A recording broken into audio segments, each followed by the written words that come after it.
In this video, we share a short clip from episode 7 of our Love and Marriage series with Bo and Marys sharing their strategy for conflict resolution. They share how it is better to listen, to understand, than it is to hear, to respond. You can watch the full interview in our Love and Marriage playlist here on the channel.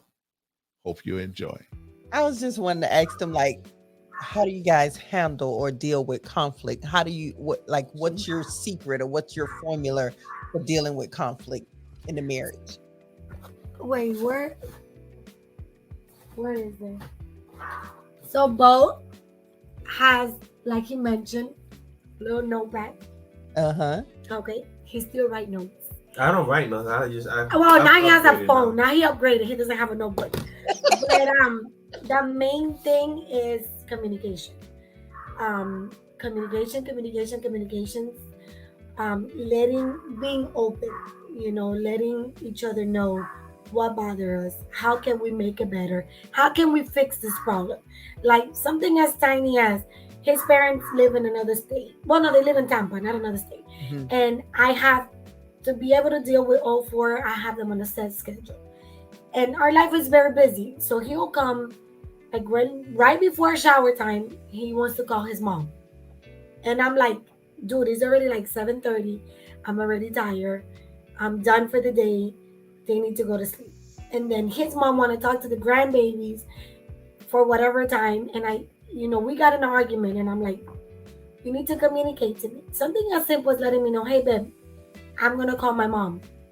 So I know that you're going to call your mom, prepare my mind.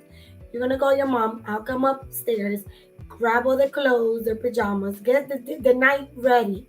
Include that in the schedule. So like mentally prepare myself.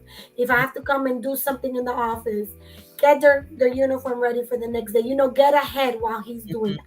But before we will argue and I'm like, he's like, oh, you just don't want him to call my mom. And I'm like, it's not that. But we sat down, we talked about it, and we found the root of the problem. Something as simple as just, hey, I'm going to call my mom now. Right. Call your mom now. Take your time. Do what you have to do with your mom. Let me know when you're ready so then I can move on with the program. Something as simple as that. So we could say that we have gotten to that stage in our marriage that we could talk instead of arguing, instead of yelling. Because when you're arguing and when you're yelling, the other person is not listening to you. Absolutely. Correct. Absolutely.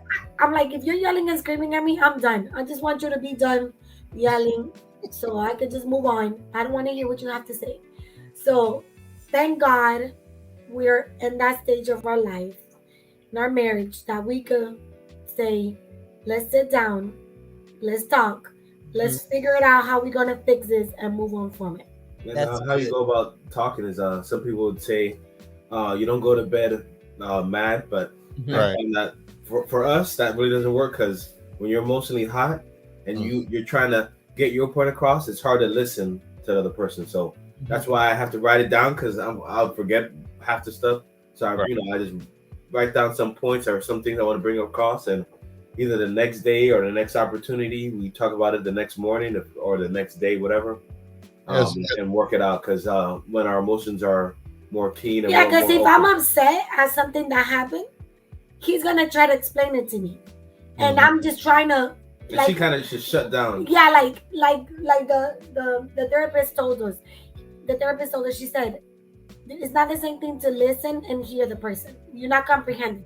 So I'm already at the defense because I'm upset, right? So he's telling me blah, blah, blah, blah, and I'm like, okay, I'm just waiting for him to finish, or I'm interrupting him so I can put my point across. And it's like, we're not fixing anything. So, it's important to make sure you have your one-on-one time, sit down, cool off, and then go from there and open up. Let me know, hey, that bothered me, or hey, how can we move on from there. And that's what worked for us. We can just tell us what worked for us. Maybe we'll help some other people because when you get in an argument, people are hard-headed. They want to be right.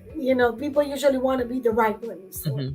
I wanna point out something there with what you're saying, because it's important that other couples hear this and understand what it is that you're seeing, and they see this in the whole realm.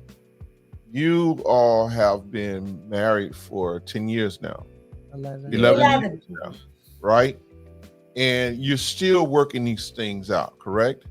Yes. So no matter how, even though, you know, you've been in this relationship or you've been together collectively for over 13 years though, you still have come to the realization that you have to continue to put work in it, you know, in order for the marriage to work. Would you agree?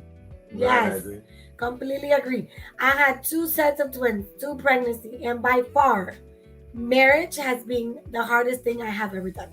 Whoever sugarcoats it and tell you it's a beautiful cupcake with an icing on top is a liar.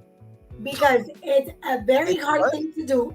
Because think about it, something as simple as you live with your mom as a teenager all your life, and you still argue with your mom. You still have different beliefs.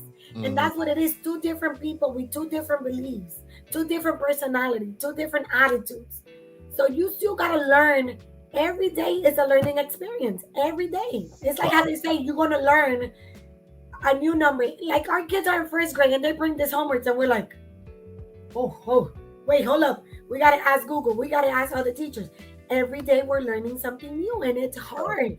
And you always got to work on you have to. There's no ending. And if you end it or you don't want to work on it, then it's dead. You might as well just get a divorce and be done. Because you both have to put into work. If you enjoy what we do here on this channel on Father's Note, we would ask that you would subscribe, like, comment, and share. Until then, thank you. We'll see you in the next video.